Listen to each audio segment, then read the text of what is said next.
welcome to Lee's Simple Tech. What I wanted to do today is a video about the Google Pixel 3a XL. I managed to pick this one up secondhand, only because I wasn't so sure about the device in the first place. Obviously, mid-range device coming from myself from, premium flagships. I've had the S10 Plus this year, the Huawei P30 Pro, and the OnePlus 7 Pro. So going down to a device of mid-range, I was a bit worried in regards to performance and the overall usability of the phone. So I picked it up and I straight away put my SIM card in it. Wanted to start off and use it as my daily driver. Now, at first, I put the ambient display on and, don't get me wrong, it's, nice, simple. But the battery drain on it, it's just a lot. It just drains a lot of battery. I mean, by the end of the working day, it was almost as bad as what my S10 Plus was without, the always-on display. So obviously got my back up and a bit concerned about that. I'm one of those people that, battery life, end of my work day, I've only got 50%. What's going to happen by the time I get home and stuff like that? I worry about it all the time. Don't think, gone are the days when you just had the indicator and you had the 4 bars and you'd be like, I'm about 50%. Now you actually know, and it definitely makes some battery anxiety worries. Battery life, though, after I took off the ambient display on the Pixel 3a XL, was decent. It was decent after that. I mean, even today, I'm on 69%. It's 9 o'clock here. And that's a solid amount of battery, to be honest, at this stage. I don't think I've obviously got really high battery on screen time. It's at 69%. I've done 1 hour 56 on screen. It's not crazy good. It's not fantastic. It's not, your P30 Pro, which is absolutely ridiculous in regards to battery life. But it's solid for a mid-range phone. It lasts all the day and so on. I have noticed sometimes that, the apps itself, for example, it does lag sometimes. But I've come from, like I said, flagship devices, your OnePlus 7 Pro with 90 Hz, 855 Snapdragon Qualcomm processor, and then you've got the S10 Plus with its Exynos. I mean, the whole experience in regards to the processors and that, I mean, nothing compared to the 855 Snapdragon. Literally speedy, responsive, never had any lag whatsoever. This one, some reason it doesn't like the eBay app. I'd say it could. One time it actually glitched so much that it kept saying that there's a problem with the eBay app and that it needed to be closed, and I hadn't even selected it. Bit weird. And then it kept notifying me, literally 10, 20 times in a row, to the point that it froze. And then I had to turn off the phone and then turn it back on again. Apart from the occasional lag and that sort of issue, the 670 Snapdragon actually performs quite well. It's not too bad. It's a mid-range phone at the end of the day. It's a mid-range smartphone. And, in that regards, it's up there. It is definitely one of the better mid-ranges. And photo quality. Now, night sight, fantastic, brilliant. It can see things that you can't see up there. I'd say it's quite close to the P30 Pro in that regards. And considering it's got the same camera in there as the Pixel 3 and Pixel 3 XL for half the price, that's fantastic. Brilliant mid-range stuff. Only issue that I have with this device is that literally I went to a park, and in the park they had some deer. The problem is there's no telephoto. No telephoto. You can't zoom in. So if I'm looking through a fence, looking at the deer, I can't take a decent picture of the deer. So this is the picture of the deer from the distance. You go, oh, okay, that's really good.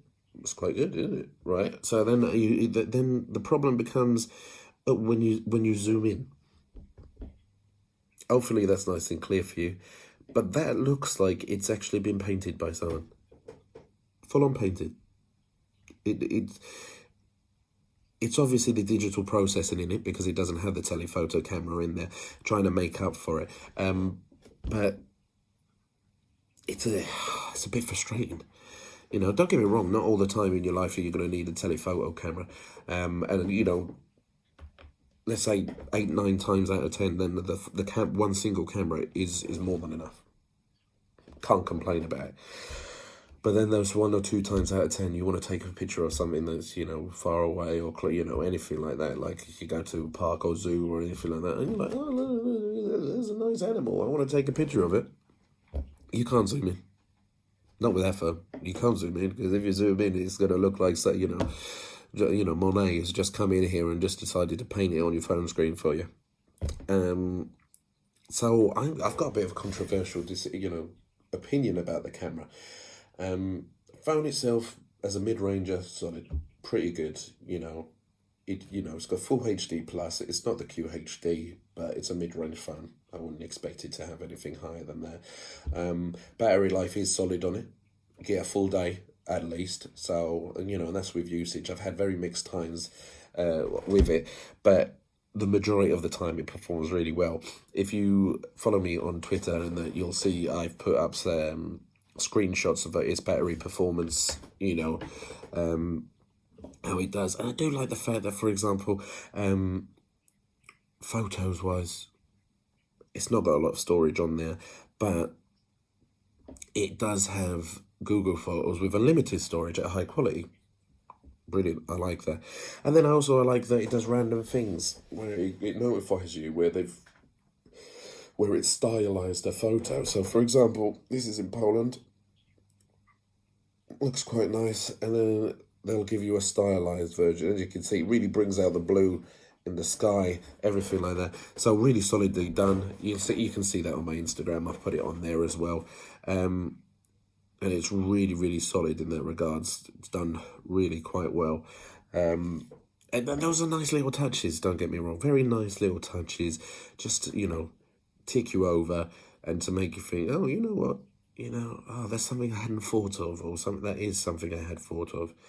So, for example, look, this is one of the days that I've got battery life, so 50% and 3 hours and 30 minutes. Solid.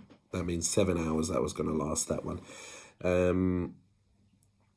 But it just seems that, for example, look, another day, 37% on-screen time, 2 hours 41. I think that once the phone goes to 4G, it is really, really poor. Battery just gets consumed because, look, this is a whole day of Wi-Fi, and as you can see, last full charge 6 hours. So literally I picked it up and started using it straight away, and I got down to 51%. I still had 4 hours 41 on screen time.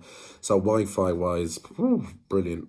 But as soon as you go on to 4G or use it for the majority of the day, it just really, really struggles with it. But as I said, it's a mid-range phone. To get that sort of battery life on it, it's brilliant.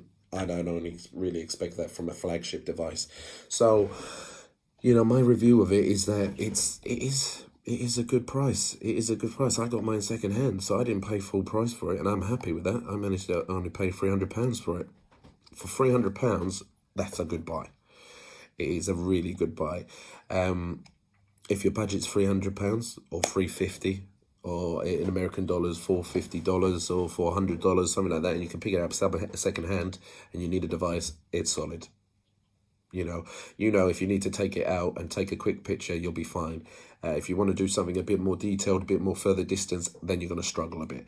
So the Pixel 3a XL for me is good for the price, and then the price I paid was second hand. So if I had paid full price at like day dot, then I might have been a bit more disappointed in it, because obviously that's quite a lot of money difference. It's about £150 difference. I would have been really upset about that. But considering I paid £300, it's a solid device. Battery life, like I said, it varies, but 9 times out of 10, it will get you through your day, and it might have that random day where 4G just takes a bit too much if you've got this, the ambient display on and everything like that.